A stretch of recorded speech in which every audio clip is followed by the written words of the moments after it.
joining us. Now I would like to give this forward to Mr. Vivek Gupta to take ahead the discussion. Thank you very much. Thank you. So welcome all.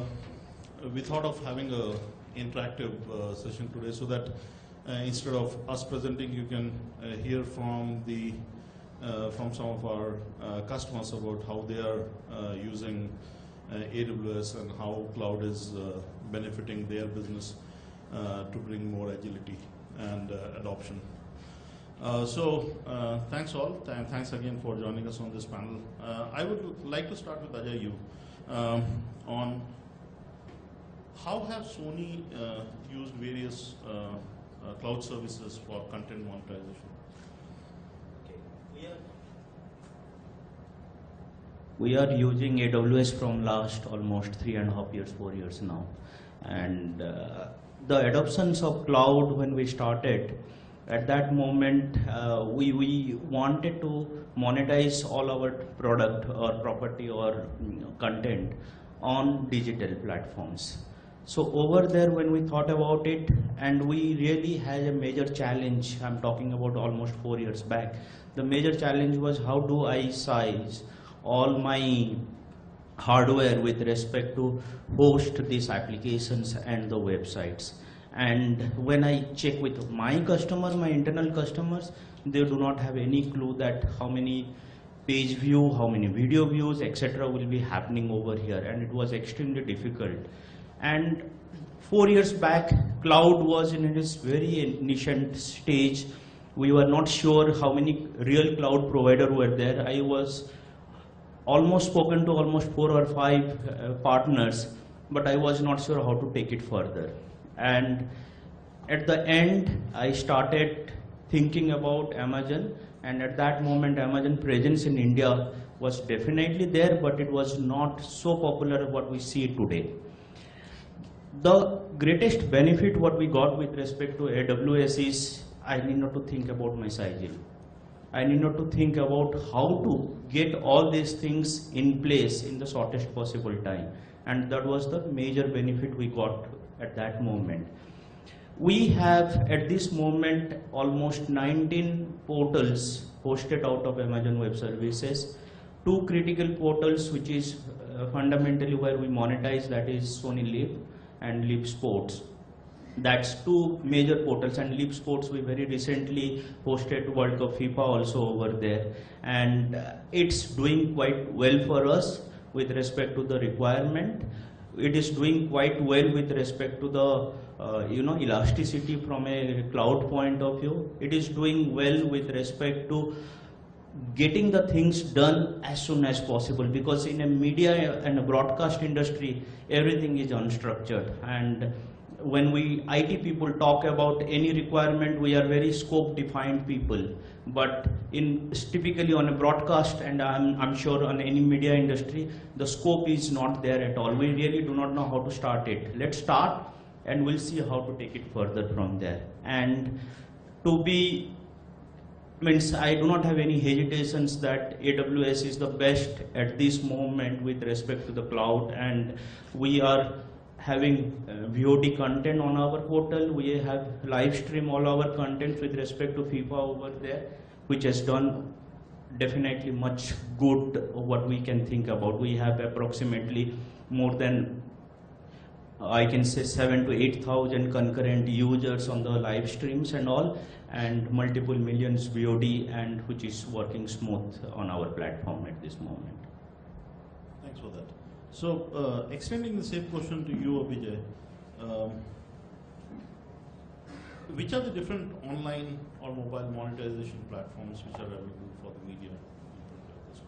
See, monetization is something, anything you can monetize. I mean, it depends how you monetize. It's like a mango tree. You just need to know how to climb the mango tree and grab that mango. Traditionally, we had online advertisement agencies, like Ozone, Zero, Vinchuno, Vidopia, but now it's migrating from those agencies to the existing print customers that we have. So to convince them and to bring them onto the digital platform and to give them extra audience, is what we are doing, and we are moving kind of like beyond the traditional methods of just giving them really boring banners, which the users tend to just just like kind of swipe off or like move on to the next page because they just don't care about those. So what we have done is we are innovating with these local players to give them new methods. For example, creating custom content for them. The people local businesses who do not know how to create a web page or a photo gallery or video on demand. So monetization is people say it's tough, but I feel it's all about how you just need to know how to grab it. So has AWS had a positive impact in terms of how you are addressing the market? Oh yes, definitely. I mean, just imagine if you do not have CloudFront or something like CloudFront. Your page views are slow, your videos are not being delivered. That really impacts the customer experience, not only from the viewpoint of the audience, but as well as the advertiser who's paying you. In Punjab, if you allow me, I can, I'll just express you their opinion in Punjabi. You're like, "Chalda ta hai nahi paji." So if you hear that from your customer, he's not going to advertise with you. So the experience in delivering the video and the page views and the content, including the photo galleries, it has to be seamless. It has to be smooth, regardless of the device. So he can come up to me, "Yaar, web to chalda hai, but phone to nahi chalda. Mera to customer phone te baitha hai." So Amazon has eliminated that barrier, whether it's phone or tablet or web. Cloud just serves it. It has to be there. Thanks for that. So that actually extends what Ajay was actually sharing with us just some time back, that Sony Live, their experience with Sony Live, their experience with the other things, wherein it is more about customer experience, that how seamless is their experience with you, so that they adopt and they come to your platform again and again. That's how you monetize. Right. Great. I'll extend the same question to you, Supriti, as well. How has been your experience with regard to monetization, with regard to your go-to-market, the addressability of the audience that you are trying to cater to? You're obviously one of the leading newspaper here. Yeah, so for us it's definitely been, I don't know if you can hear me, challenging, but this year we're seeing a big shift in terms of adoption, in terms of acceptance also of the media. And that is really helping us and propelling us along. So if you look at our monetization, we have moved a lot from network advertising to Salesforce, so we are now building our own sales teams. We're getting a lot of direct customers that are coming on board. One of the biggest issues primarily used to be about language. We're now seeing the scale and the size that the languages are having. I mean, if you look at the stickiness of audience, and this goes to any language site, we have highly core audiences that are very loyal to that particular site. And so we find that now the acceptance of languages is growing. So as running the #1 Hindi site, we've been running that. But now we're also number 19 overall in the internet space. So people are seeing that languages are growing. We're able to serve the traffic. We're able to keep up in terms of technology with any of the leading players out there. And for us, that depends on keeping a host of different services. So we definitely rely not only on the cloud, we also rely on a lot of services that are self-hosted, because we have a legacy infrastructure also that we need to support. So I would say we're probably more in the hybrid stage. We're probably much more slower in terms of adoption of a full cloud infrastructure, but that just comes from the massive weight from where we have actually started our journey.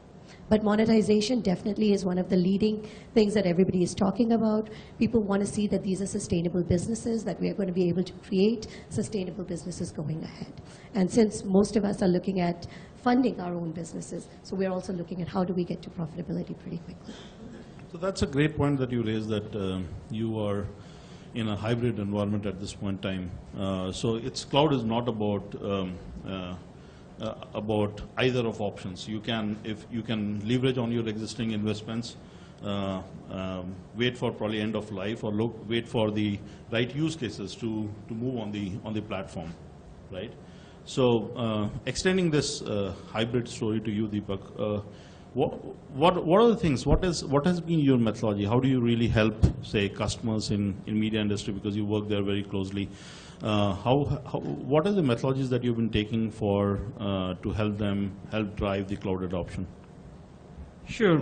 So we have customers, media and entertainment customers in India, Europe, US, and different customers in different geographies have a different approach towards cloud. I mean, some of them are more forthcoming. They are more. I mean, they want to take risks. They want to go full hog. Some want to take one thing at a time.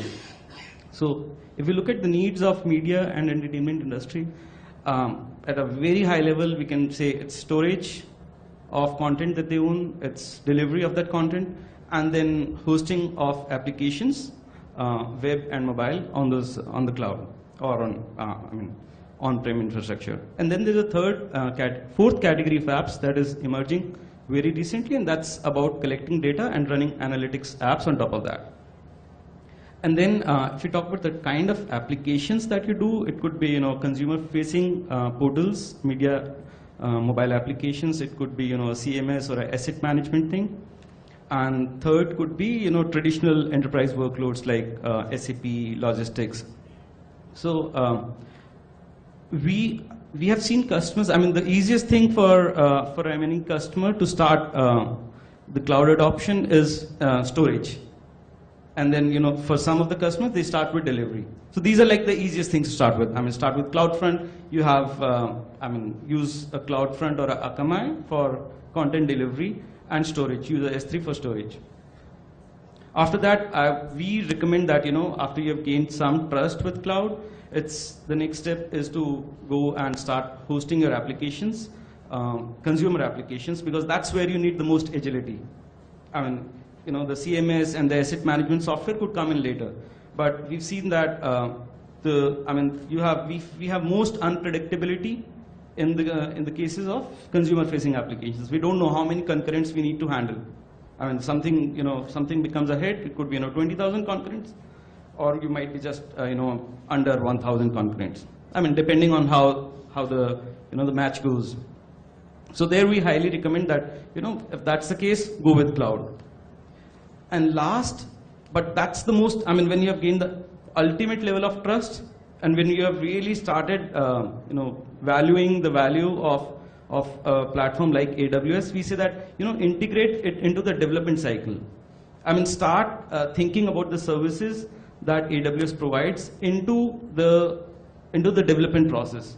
So for example, since last few years, I would say, we can say that, okay, if the application is going to be deployed on AWS, which is, we highly recommend that, we say that, okay, we could build it in 3 months instead of 6, because we don't have to build the caching layer, we don't have to build the search, we don't have to build a queuing system, we don't have to handle load balancing. So if we ultimately start integrating the cloud services, which is basically AWS, for us, because others are mostly, just provide hardware. But when it comes to AWS, it also provides a lot of other services which can be integrated into the development environment.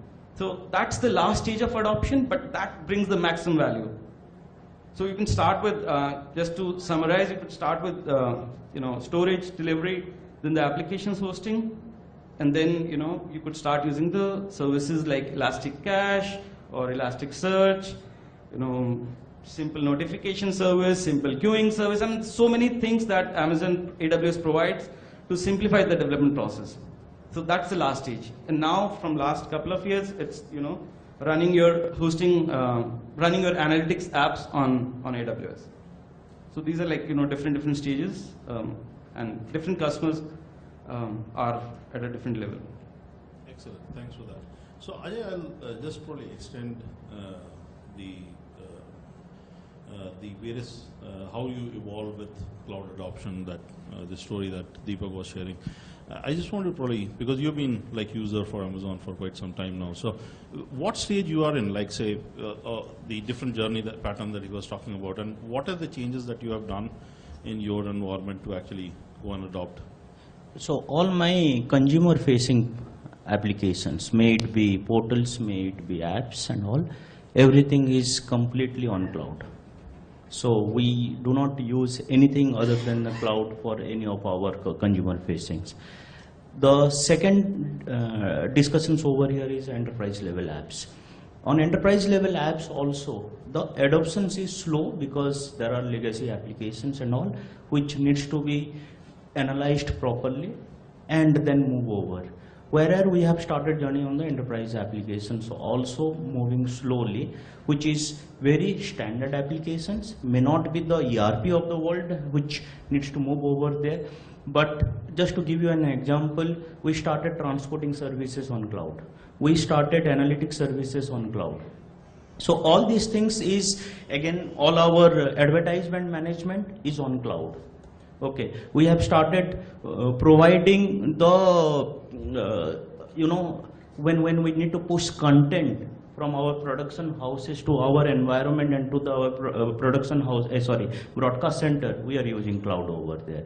So we are choosing very critically what to be pushed over there. And like Vikram says that sometime back, we are in the days where the capital investment is lowering in any of the organizations. So we need to see that how to manage all our cost very intelligently and pay as you use. And the cloud is one, Bardan for this type of thought process over there, where you need not to invest a lot of money initially, because I'm sure all the media organizations, when you look about our infrastructure setting up, it's huge cost initially. So that capital investment is going down slowly, and not even slowly, if I give my example, my capital expenses has gone down almost by 60% from last 3 years. So we are critically evaluating what to be pushed on this cloud, so that we need not to be really paying for anything. So that mentality of operational expenses, pay as you use kind of things is coming up in a big way in all the organizations level. And I'm sure Vikram aware of it, and that's why he is batting forward in the organizations and pushing the cloud thought also, and software as a services thoughts also very big way over there. Thanks for that.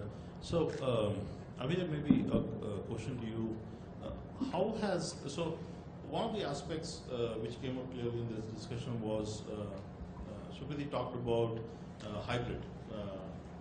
So she is able to their organization is able to keep their investment intact, look at initiatives which can move on cloud. You have adopted in a very, very long time. You have started your journey with us. So he talked about hybrid. She talked about hybrid. He talked about cost. How much is agility or speed to market of a factor in your decision to move to cloud? See, I'll tell you one thing.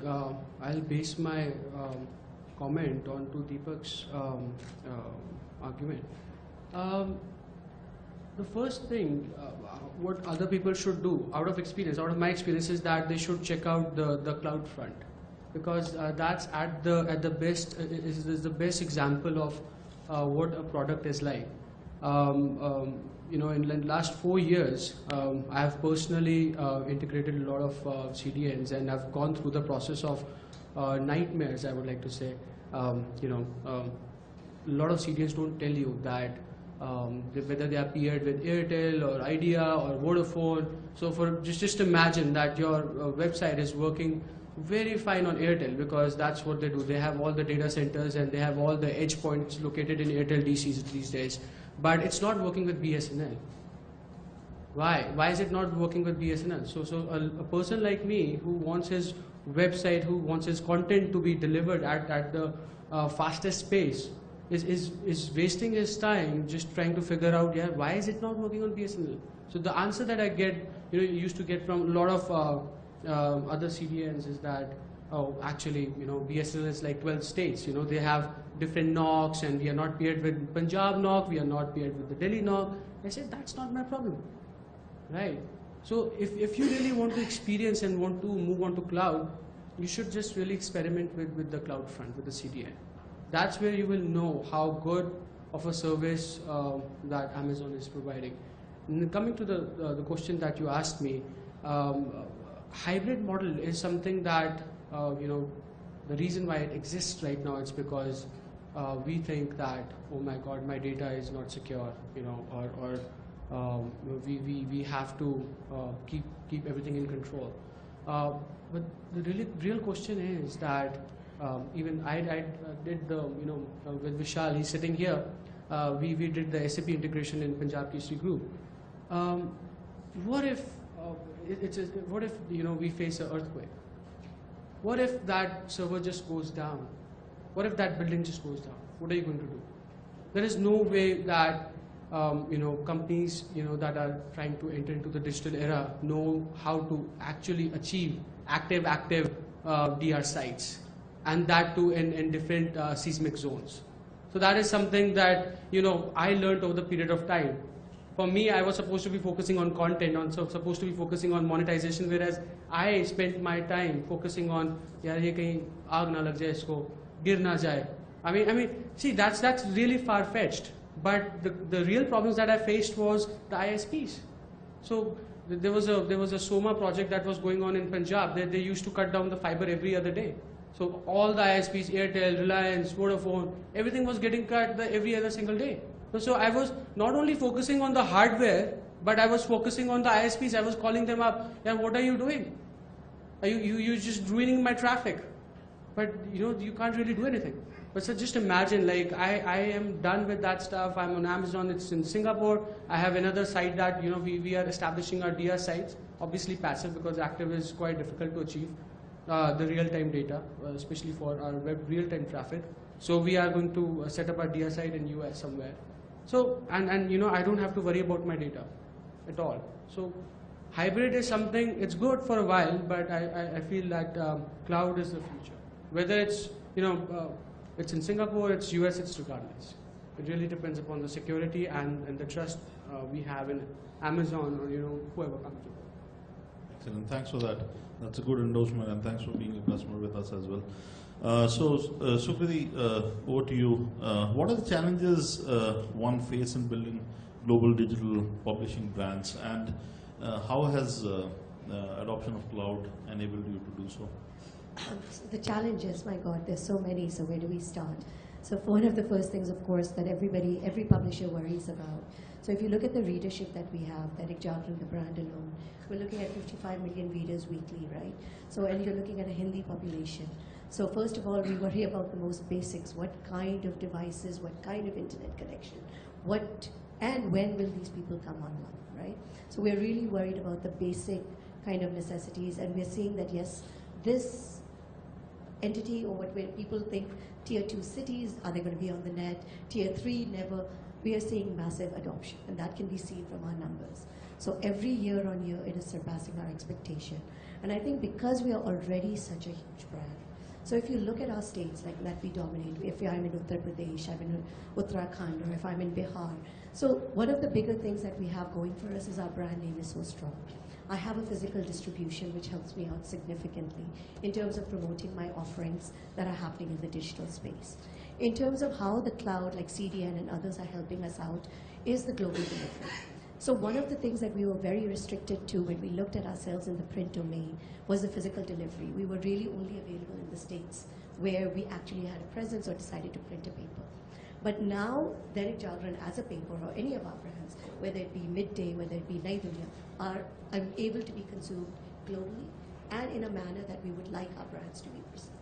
So that has been one of the biggest shifts for us, that now we do not look at ourselves and say, I'm a UP paper, or I serve Bihar, or I serve Delhi. Now when we look at our goals, we look at them and say, okay, great, how do I serve the Hindi audience worldwide? How do I serve the entertainment audience for Bollywood news worldwide?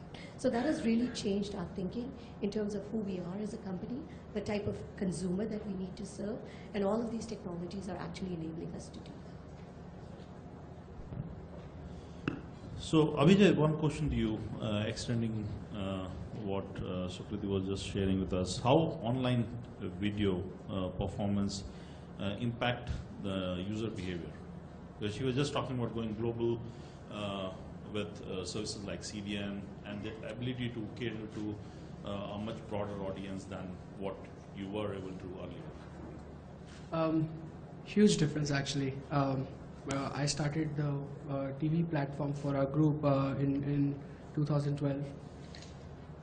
So I was sitting at the dining table with my family having lunch, and they said, I said, we need to have a TV channel, and they said, why? Do you even know the financials, how it works? I said yes. And said, do you know how much investment that requires? And especially like with so much competition, do you think we'll be able to establish ourselves? I said, you've got a really solid point, you know. So I said, but just give me the go ahead to just put some videos online. They said, okay, fine, just explore. And if it goes, you know, we'll allow you to grow. And I had just joined the family business. And that was the day. And today, I mean, you know, the whole board of directors actually starts the meeting with what's going on online right now. What are the views? What are the numbers? So it's not only the users, but it's also the top people that are actually you know, wanting to migrate to video. Obviously, you know, user engagement, time on site, you know, real-time experience. These are all the added benefits other than just getting extra eyeballs onto your website.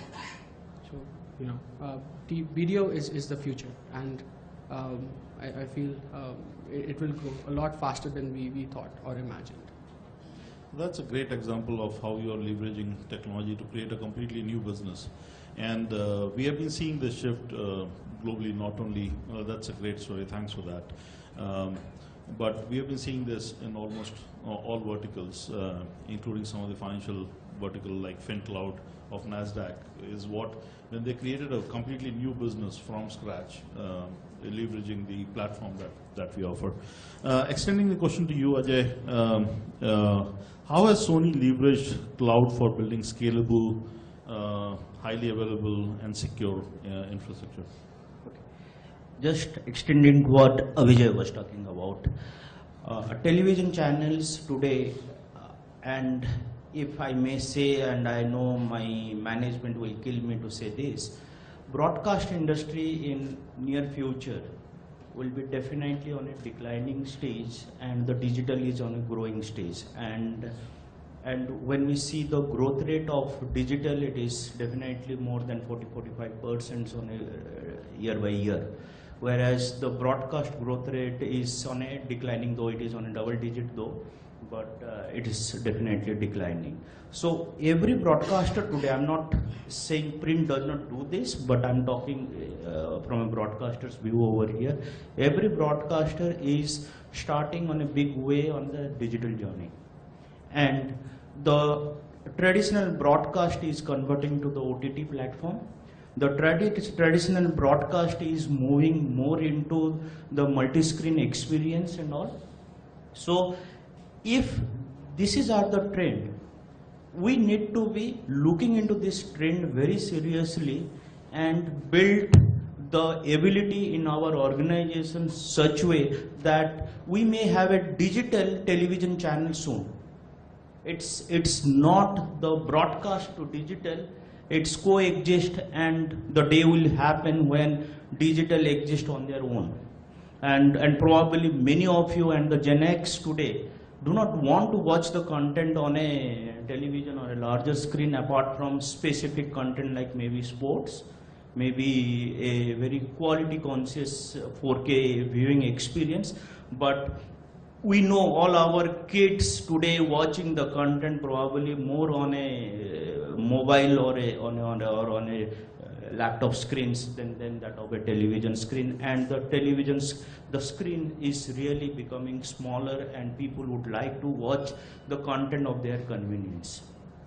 So the appointment-based viewing which we have today on broadcast is definitely on a declining stage. People started doing a DVR plus recording kind of things slowly and moving towards the small screens over there. So monetizations over there, the question about security is over there, the question about putting the content on a real time over there. Okay, multicast viewing on this particular platform is definitely on a higher trend today. Okay, so how do we keep ourselves ready for it? And if we need to see this type of trend, we need to be extremely careful, because today for a broadcaster like us, more than 90% of our business is running from the television business, and definitely less than 10% is coming from the digital business, but it is growing. Okay, with respect to this particular phenomenon, we need to be making our content, because it's not a use and throw kind of concept what we used to have earlier. A tape based content, put it on a television, once the content is been viewed by the people, the shelf life of the content is gone. Not that case today. People would like to watch the content, probably the library content in a big way than the earlier days and all these things. And that's where we need to make all these contents make available over there on a, I'll say the digital viewing or a IP viewing and all these things. I'm not saying cloud viewing, but definitely on a digital viewing and all. That's where the changes are coming up. That's where we need to make our 15,000 hours of content or more than 18 years of contents needs to be available in somewhere which is easily retrievable by on a IP platforms and all these things. If these are the trend needs to be spoken about, then definitely the concept of storing on a IP platform, on a cloud platform, the ability to stream it easily, the ability to push the content on a higher quality. Today, which we are talking about, what quality? And that's the biggest questions today for many of us when we are pushing the content on a website or on an application. What quality? What is the right quality? And because India is a very strange country with respect to the disparity. People got broadband, so-called underscore, of 128 kbps also, and people got a good 8 gig connections also. So this is a big disparity which is unseen in many of the countries. Okay, so are you targeting the customer which is having a 128 or 256 kbps bandwidth, or are you targeting of to make connections or more? That's where the major challenges comes up. Do you want to exclude them? The monetization team can, no, we cannot exclude them. Yeah, because they are the mass. You cannot only look into the class at that moment. So that's the biggest dilemma. So the cost of pushing the content on this cloud definitely goes up because of so-called disparity over here. The second major question is, every broadcaster thinks that the content is our IP, intellectual property over here. How can I push my content on a cloud and which is probably easily retrievable by somebody hacks into my content, probably I have nothing to, I mean, media company, we do not have anything other than the content over here. That's where our bigger challenges, and explaining a CEO that cloud is secure today. Are you sure? That's the first question comes from them. Okay. So you need to explain them big way that no, the days are over when probably cloud was not that so secured and all these things. But definitely the security is one of the major concern today. But I'm sure there are huge amount of technology has been evolved across the time now, and the contents are definitely much secure today. We do not hesitate a bit when we push our World Cup FIFA content on a digital platform, and that works without somebody's really pulling that content to somewhere else. And we are pretty sure today more than television platform, digital platform are more secure than the television platform. Today on a television platform, people can just plug in one cable and connect and they store it. Yeah, but digital platforms from a technology point of view, because it's a newer technology point of view, definitely much more secure than the traditional television platform today. So I, as a technology person, does not see the challenges with respect to the security, the challenges with respect to this growing, and it will definitely get solved. But we need certain help from the government, telcos, when they will be pushing certain bigger and better bandwidth, so that all the 3G, 4G evolution, LTE evolutions will definitely know and understand the delivery will be much better. Abhijay, you want to probably add something? Yeah, so I would like to add to his argument. From my viewpoint, what I have been experiencing in my market is something totally different. All the growth that I have seen in our digital wings is just because of the Punjabi diaspora that is staying outside of our country. But another experience that I saw in Punjab, Haryana, Himachal, J&K, where 3G was not there till last month.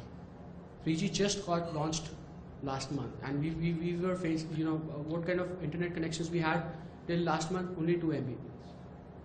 But the people that I know, just to see our platform, because we serve biased news, they used to specially buy the smartphones, and then they used to buy the Tata Docomo 3G card and put it inside and used to watch it. And all those people who did not have access to the internet, they used to download our videos and share it on WhatsApp, and if not on WhatsApp, then they used to just share in USB drives. See, this is the same problem that I faced, what Ajay was mentioning, to convince my board of members that, they used to ask me, you will not be able to deliver the videos, there's hardly any bandwidth out there, blah, blah, blah, blah. But it's all about the content. You just need to go down to the ground level, you just need to talk to the people. If someone wants to watch something, they will find a way.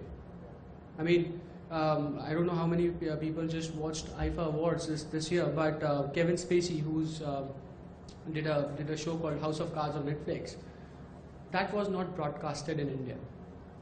But everyone in IFA Awards just knew Kevin Spacey because they had seen that show. How did they watch it? I mean, piracy was at the helm of that show. Small TV stores. Just these freelancing websites who had servers based in Nigeria were broadcasting it live. So content finds a way to reach its space.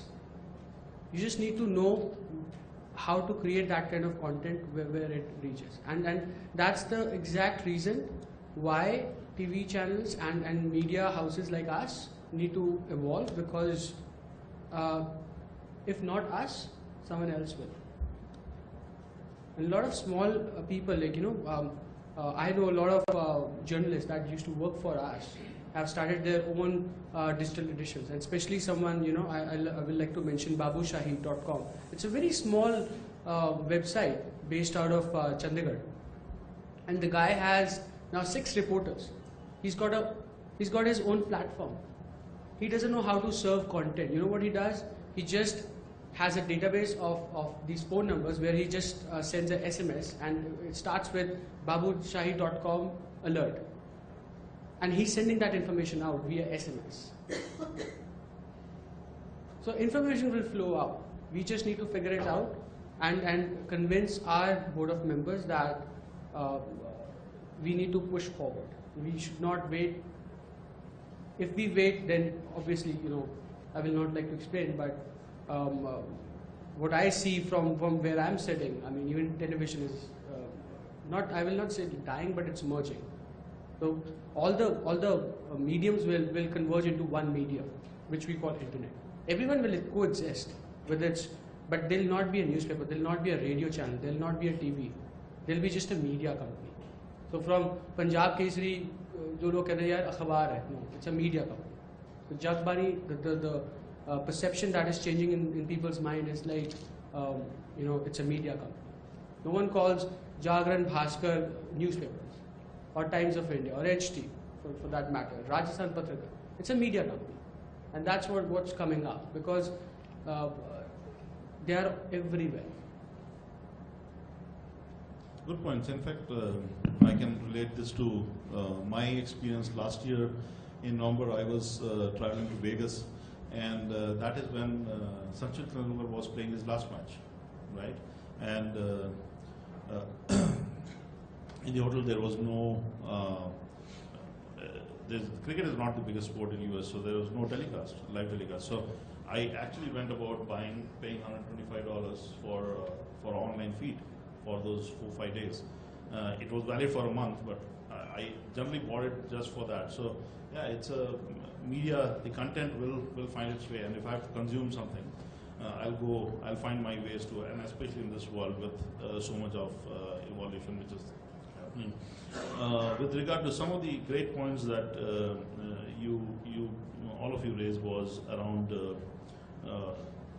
content delivery or content consumption at a lower bandwidth. So the technology obviously has come a long way, and we can get into detailed discussion with any of you if you are interested, but we do have ability to deliver content on lower bit rates. So everything need not be a 4K to be delivered, because every device has a different form factor, and everything does not need to be a 4K to be say relayed on iPhone. iPhone doesn't need, the form factor is much lower.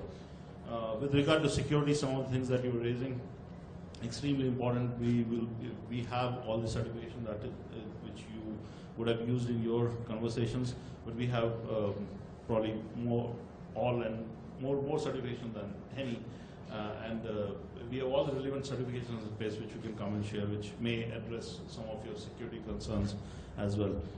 Last question for Deepak.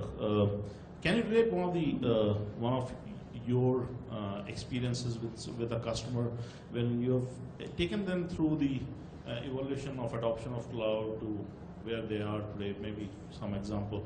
How did you go about evolving the whole cloud strategy for them? What are the different technologies you help them to evaluate, and what stage they are in?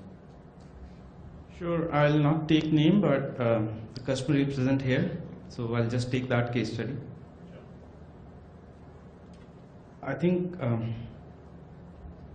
when we started the engagement, it was on cloud, but not everything on the cloud. And when I say cloud, I basically mean AWS, because that's really the only cloud player, real cloud player. But I mean, there's so many other cloud players, but I just use them interchangeably. So yeah, I mean, they were using cloud, but not everything, I mean, that AWS provides. So we started by replacing the custom caching layer with Amazon caching. There was no CDN being used because we didn't want to go through the PO process, predicting our traffic, and then saying that okay, this is how much, doing a minimum commitment. So we just said, okay, one fine day we thought, okay, let's put it on CDN, CloudFront, done. Next day we were on CDN. So I mean, slowly we started replacing things, simplifying them, making them more scalable. And I mean, today all the storage, for storage we use S3, for backup we use S3. We don't need Glacier, but we could have used Glacier, but we don't need it there. So for delivery we use CloudFront, and we use some content we serve from S3 as well. Caching, searching, all AWS services, load balancing. What else? Of course, it has auto scaling, so that if the traffic goes up, it auto scales. Traffic goes down, it scales down. So it's fairly optimized in terms of cost.